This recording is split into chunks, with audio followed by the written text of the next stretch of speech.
Préparez-vous à remettre en question vos propres souvenirs. On va explorer ensemble un phénomène vraiment étrange où des millions de personnes se souviennent très clairement d'événements qui ne se sont en fait jamais produits.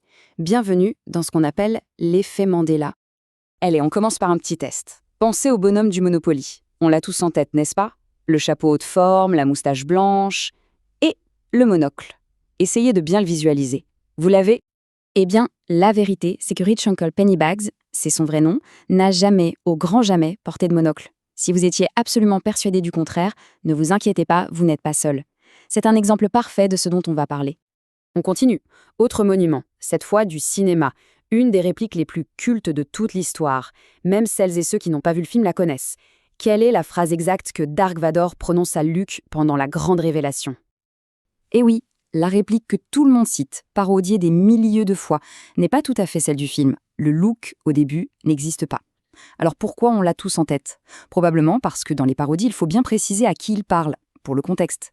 Et cette version est devenue tellement virale qu'elle a fini par écraser l'original dans notre mémoire collective. Incroyable, non? Bon, alors comment est-ce possible? Comment des millions de personnes peuvent-elles partager exactement le même faux souvenir? Ça ne peut pas être une simple coïncidence.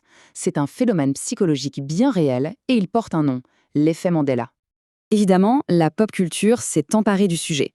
On entend parler d'univers parallèles, de bugs dans la matrice ou même d'expériences au CERN qui auraient dérégré notre réalité. C'est amusant, c'est sûr, mais la véritable explication est beaucoup plus proche de nous. En fait, elle est juste là, dans notre cerveau. Et voilà notre premier chapitre, le cerveau compteur. Pour vraiment comprendre l'effet Mandela, il faut d'abord accepter une chose. Notre mémoire ne fonctionne pas du tout comme on l'imagine. Voilà le point crucial. La mémoire, ce n'est pas un enregistrement vidéo qu'on rejoue à l'identique. C'est un processus de reconstruction. À chaque fois qu'on se souvient de quelque chose, notre cerveau ne lit pas un fichier, il le réécrit.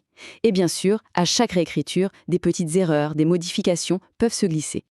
Attention, il ne s'agit pas de mentir, c'est un processus totalement inconscient.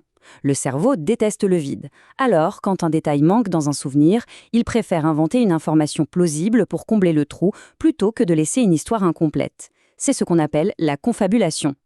Deuxième chapitre, se tromper ensemble. Ok, on a compris que notre cerveau improvise. Mais alors, comment est-ce que des millions de cerveaux peuvent improviser exactement la même chose pour créer ces faux souvenirs collectifs?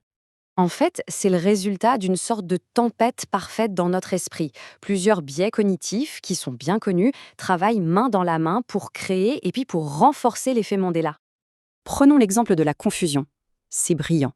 Des milliers de gens sont persuadés d'avoir vu un film dans les années 90 avec le comédien Sinbad qui jouait un génie. Ce film n'a jamais existé. En fait, notre cerveau a mélangé deux souvenirs. Le film Kazam avec Shaquille O'Neal en génie et le fait que Sinbad était un comédien très populaire à l'époque. Le cerveau a fusionné les deux et hop, ça crée un nouveau souvenir, plausible mais complètement faux. Il y a aussi les schémas cognitifs. En gros, ce sont des raccourcis, des stéréotypes que notre cerveau utilise pour aller plus vite. Le monocle, par exemple, ça colle tellement bien à l'image du capitaliste du début du XXe siècle que notre cerveau l'ajoute automatiquement au bonhomme du Monopoly, même s'il n'a jamais été là. C'est plus logique comme ça pour lui. Et d'ailleurs, le nom de ce phénomène vient du cas qui a tout déclenché. Une chercheuse, Fiona Broome, était persuadée d'avoir vu les funérailles de Nelson Mandela à la télévision dans les années 80, quand il était en prison. En discutant en ligne, elle a découvert avec stupeur que des milliers de personnes partageaient ce souvenir très précis, mais complètement faux. Elle a donc baptisé ce phénomène l'effet Mandela. Troisième chapitre. De l'anecdote au témoin. Jusqu'à maintenant, on a parlé de jeux, de films, c'est assez anecdotique. Mais que se passe-t-il quand ces faux souvenirs ne concernent plus des logos, mais des crimes? Là, les implications deviennent tout de suite beaucoup plus sérieuses. En 2015, des chercheurs ont mené une étude assez incroyable. Ils ont essayé, par de simples techniques d'entretien suggestives, de convaincre des participants qu'ils avaient commis un crime dans leur jeunesse. Un crime, je précise, qui n'a jamais eu lieu, il était totalement inventé.